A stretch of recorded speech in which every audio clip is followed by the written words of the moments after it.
मैं एक चीज बताऊं कि तो मुझे एक बड़ा प्रेम था कि राजीव गांधी ये बना रहे हैं, सुपर कंप्यूटर हो रहा है। पापा के एक क्लासमेट थे परिहार साहब, वो उसमें अब प्रोफेसर थे आईआईटी में, कंप्यूटर डिपार्टमेंट में।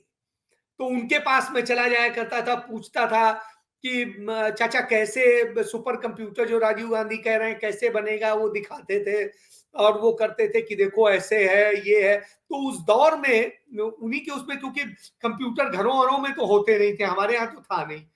तो उस स्थिति में जाके वहां पे आईआईटी में बड़ी चीज होती थी, वहां अंदर जाके वो हमें कंप्यूटर दिखाते थे और दिखाते थे कि राजीव गांधी इस पे काम कर रहे हैं, ये करवा रहे हैं। तो आईआईटी में जब काम हो रहा था तो मुझे लग रहा था कि ये देश कहां ले जाना चाहिए।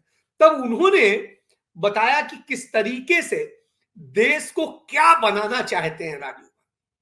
और आज जब मैं आपके साथ में इस पर चर्चा कर रहा हूं आईटी नेटवर्क से जुड़ करके और जिस तरीके से, तो राजीव गांधी याद आते हैं कि आज राजीव गांधी ने यदि वो उस पर काम न किया होता तो ना आज लैपटॉप होते, ना आज क्या कहते हैं मोबाइल होते, और ना ये सारी टेक्नोलॉजी होती। इसलिए मैं दिल से जुड़ा हुआ और मुझे प्रेम है। और जब मैं इत्तेफाक से कानपुर में ही था और मैं कानपुर से बहराइच पहुंचा और फादर का ट्रांसफर हो चुका था लखनऊ, लेकिन फैमिली मदर वगैरह वहीं पे थे। तो ये था कि बस जून में हम लोग शिफ्ट करने वाले थे लखनऊ के लिए, और मई में जिस दिन ये हादसा हुआ हम वहीं पे थे। मैं आज भी वो दिन याद करता हूं और मुझे आंसू आते हैं, मैं प्रेम करता हूं उस परिवार से। निश्चित रूप से यदि, मैं कह नहीं सकता हूं वो आंधी आई थी, वो रात मैं भूलता नहीं, और उस परिवार के उस बलिदान को नहीं भूलता। और जब उनके कातिल छोड़े, कौन होती है सोनिया गांधी, कौन होते हैं राहुल गांधी या प्रियंका गांधी क्षमा करने वाला, वो देश का लाल था, हमारा आइकॉन। और ऐसे व्यक्ति यदि कातिलों को रिहा किया जाता है तो तकलीफ हमें होती। कानून, मैं वकील भी हूं, मुझे कानून पता है। ऐसा नहीं, सुप्रीम कोर्ट का काम होता है उसका परीक्षण करना कि कितना लीगल है, कितना क्या है और कितना मेरिट है। उसने मेरिट से बाहर फैसला दिया है, ये मेरिट का फैसला है।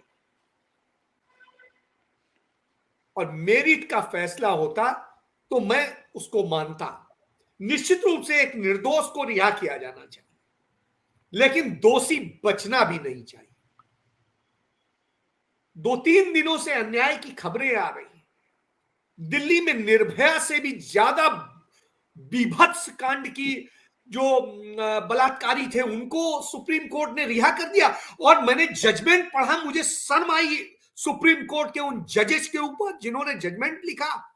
यदि आप में इतनी जिल्लत थी और वो निर्दोष थे और मेरिट पर थे, तो आपको उस अभियोजन के खिलाफ कार्रवाई के लिए लिखना चाहिए था उसी जजमेंट में। आपको उस परीक्षण न्यायालय के खिलाफ कार्रवाई करने के लिए लिखना चाहिए था कि उसने सही परीक्षण क्यों नहीं किया। आपको उसकी सुपरवाइजरी और जो रिवीजन सुनने वाले हाई कोर्ट के जजेज के योग्यता पर कमेंट करना चाहिए था, आपने नहीं किया। इसका मतलब है आप इंसाफ नहीं करते हैं, आप सिर्फ कुछ लोगों के इशारे पर जजमेंट सुनाते हैं। और इस तरह की स्थिति है। तो मैं ऐसे सुप्रीम कोर्ट को निजी तौर पर आपके चैनल से अलग करते हुए, मैं निजी तौर पर उसकी बेअदबी कर रहा हूं, अवमानना कर रहा हूं, और मैं ऐसे सुप्रीम कोर्ट को लानत देता और जजेस को लानत देता हूं जो मेरिट नहीं समझते हैं। देश का प्रधानमंत्री था राजीव गांधी, वो किसी व्यक्ति की नहीं, वो धरोहर है इस देश की। और उसके साथ हुआ अपराध क्षमा किया जाए। मैं इसमें हूं कि ठीक है, उनको फांसी के मैं भी पक्ष में नहीं, लेकिन कम से कम सजा माफ करके आप क्या करें। सजा तो बनती। और यदि आप यही करते हैं, बिल्किस बानो के उनको क्षमा कर दिया गया, वो कर दिया गया, क्या है? इस देश के अंदर कानून का शासन बचा है? और मैं कहता हूं उन राजनेताओं पे मुझे जिल्लत आती है कि उन्हें बोलना चाहिए किसी भी मसले पर। आप बताइए ना, कहां है आम आदमी पार्टी, कहां है भारतीय जनता पार्टी, कहां है वो लोग जो राष्ट्रवाद की बात करते हैं, राष्ट्र के सुरक्षित करने की बात करते हैं? आज क्यों नहीं आवाज निकल रही? क्यों? क्योंकि वोट बैंक की राजनीति करनी है और वोट बैंक उनके लिए सर्वोपरि है, देश नहीं, देश की अस्मिता नहीं, इस बात का नहीं। तो ऐसी स्थिति में आप क्या कहेंगे? आप किस समाज में रह रहे हैं, देश में रह रहे हैं?